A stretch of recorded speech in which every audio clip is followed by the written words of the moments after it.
Hello lads, ladies, gents, ladetts, whoever, whatever, welcome back to another video. In the middle of 2007, the gaming world saw the birth of what would be one of the greatest games ever made in Bioshock, being developed by 2K Boston, who are also known as Irrational Games, and 2K Australia. Bioshock went on to be a massive success, selling over 4 million copies while having massive critical success, with it still to this day being one of the highest scored games on Metacritic. But does it stand the test of time? There are plenty of games from back in the day that are considered brilliant. However, even though they might have transcended the medium of gaming at the time, being head and shoulders above their peers, when we return to these experiences with how the landscape of gaming has changed, they don't really deserve that kind of praise. So, does it deserve to be one of the greatest, or is it better left as a beautiful memory from a long time ago? Join me as we jump back into Rapture and explore Bioshock. Before we get into everything, it is worth mentioning that I played through the remastered version of this game, so things might look a little bit better than you remember. However, functionally they are still the same game, and there will be a ton of spoilers if you have yet to play this game. So if you haven't yet, go play it and then come back. This video isn't going anywhere. The basic plot of Bioshock has the player controlling a man named Jack, who is seemingly the only survivor of a plane crash. With no other options, Jack swims to the lighthouse in order to find safety. However, upon entering that lighthouse, you will notice things aren't quite as they seem, as you are greeted by a giant bronze face and a banner stating, "No gods or kings, only man." Continuing further into this mysterious building, Jack eventually finds what is known as the bathysphere. Pulling the lever, Pull the lever, Gronk. the bathysphere takes off, showing a cutscene introducing us to Andrew Ryan and Rapture. Upon our arrival, Jack immediately is shown that shit has hit the fan and everything seems to be crumbling around him, only to hear a kindly voice call out over the radio instructing him on what to do. I aim to keep you alive. Now keep on moving. We're gonna have to get you to higher ground.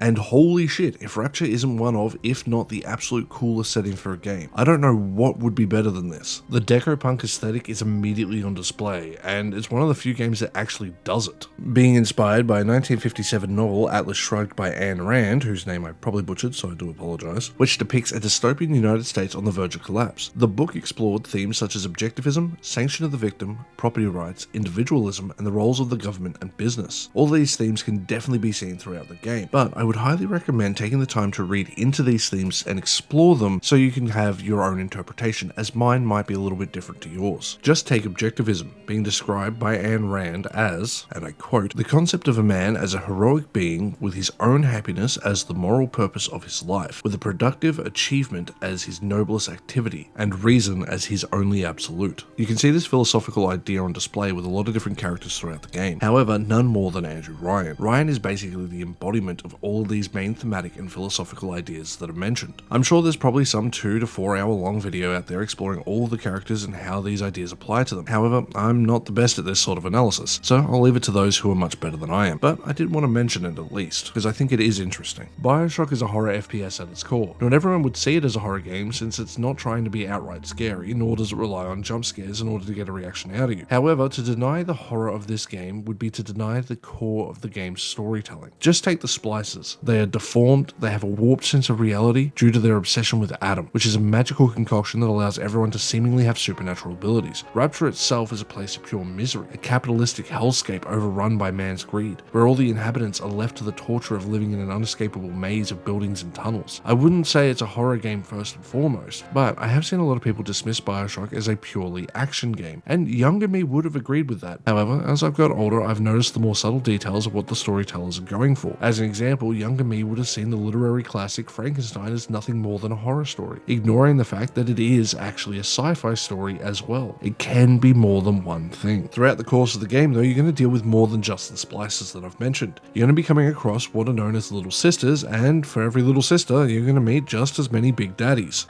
Daddy, chill. And boy oh boy, you don't want to mess with Daddy. These behemoths in diving suits are a force to be reckoned with, especially in the early game. However, depending on what ending you want, you are going to need to save or sacrifice these little sisters. And in order to do this, you're going to need to defeat the big daddies. In saying it though, if you sacrifice the little sisters, then I'm sorry, we can't be friends, because I will die before I ever choose to do a playthrough doing that. They're just little babies, they don't deserve to be hurt, so leave them alone. Is it time again already? Thanks, Mr. Bubbles. In saying it though, kudos to the developers for allowing the options, as it's still pretty rare even to this day to take this kind of action in a game. Being an FPS, it plays pretty much how you would expect. However, this is from a time before 2-weapon loadouts and everything being aimed down sights. Starting out with what would become one of the most iconic gaming weapons, the oversized wrench, with you eventually gaining access to a pistol, machine gun, shotgun, grenade launcher, chemical thrower, crossbow, and the research camera, which we will touch on that camera in a little bit. All the damage dealing weapons are mechanically different, however this is the first mark I have against Bioshock because they all feel pretty similar, excluding the chemical thrower for obvious reasons. If it shot bullets, odds are it didn't feel as weighty as you would like. And it isn't the fault of the weapons, as they sound great and the animations for them are really solid, but it was more to do with the enemies being so bullet spongy, as it made some of the guns feel like they didn't quite have enough oomph to them, and sadly it was a pretty common game design choice of this era. To help alleviate this issue, the game does allow for weapon upgrades. These upgrades are all pretty self-explanatory. On top of this, you also get different ammo types. Again, like the upgrades, they're pretty self-explanatory and it doesn't take much to figure out. On top of the already decent arsenal, the game gives us ability via plasmids, which are the player's other main system for dealing damage. These powers, basically being magical in nature, allow the player to have more options when it comes to engaging in combat. Early on, you'll learn about the 1-2 punch, when you will shock the water or the splicer that is in the water and then hit them with the wrench to defeat them easily, allowing you to save bullets. This system allows you to make of it what you will. You can keep just the basic damage dealing plasmids, or you can use traps and zoning abilities to try and keep enemies at range or under control. They go beyond just combat functionality though. As you'll learn relatively early on, in order to progress you'll need some of these powers to solve puzzles, which is a nice way to break up the core gameplay loop. They aren't anything special, but if you notice a shelf has a lot of ice on it, you could use the incinerate plasmid in order to melt it. Maybe there's an item that's just a little bit out of reach, maybe use the telekinesis plasmid in order to grab it. Some of these abilities you will gain access to are also passive, which can help in the hacking minigame, although good fun gets a little bit tedious after doing it about 120 times. It can help shorten the length of alarms that you might accidentally trigger, or even deal more damage with specific weapons. It's a relatively robust system and there is no right way to play, and having these options, especially in an FPS game, was very refreshing. And if you add that with the 3 different endings, it gives Bioshock a hell of a lot of replayability. The camera is the odd man out when it comes to this game's combat, and I'm personally torn on its use in the game, as although it's functionally fine, when in the middle of combat, having to stop to take a photo while swapping weapons to get to the camera can be a little bit of a chore. You'll gain access to the camera in the first half of the game, and it allows you to take photographs of all the different types of enemies in order to gain bonuses against them. Now, it's not something you need to do on an average playthrough, but if you are playing on one of the harder difficulties, it wouldn't hurt to do it. However, as I said, I'm not a big fan of having to change the camera, so I think if it was just hotkeyed to a single button press instead of having to swap to the camera, it would have made the combat flow a lot better, and it would have made this mechanic more useful throughout the entirety of the game, rather than me just doing it for 30 minutes and then getting annoyed. In saying that, it didn't ruin my playtime by any means. Speaking of playtime, this is where things can be a little bit hit and miss for Bioshock, as I personally beat the game in roughly 6.5 hours, give or take, while trying to explore pretty much every nook and cranny. However, according to How Long to Beat, the game should take roughly 12 hours. Now, the reason I mention this is because I personally found the game's pacing to be a little bit off, although in saying that, after seeing most people take a little over 10 hours, it might have just been my playstyle that caused this to be the case. So unless you're planning to do a speedrun, do yourself a favor and slow down. I know this game's incredibly smooth movement and just general gameplay makes you want to run as fast as you can, but take your time, immerse yourself in the world of Rapture and listen to those audio logs. The voice acting, which we'll touch on in a second, is second to none, especially for its era. To help immerse yourself in the world of Rapture, take note of the incredible sound design. I've mentioned the weapons, the sounds of the glass and the steel sounding like they want to buckle and break at any moment, the groans of the big daddies, making them feel almost supernatural in their existence, the echoes of the vending machines and how they just haunt the area you're in, making so much noise that you become worried and paranoid that enemies are going to find you and then close in. It's more than just these examples though. Take the audio logs. I know I've spoke about them a lot, but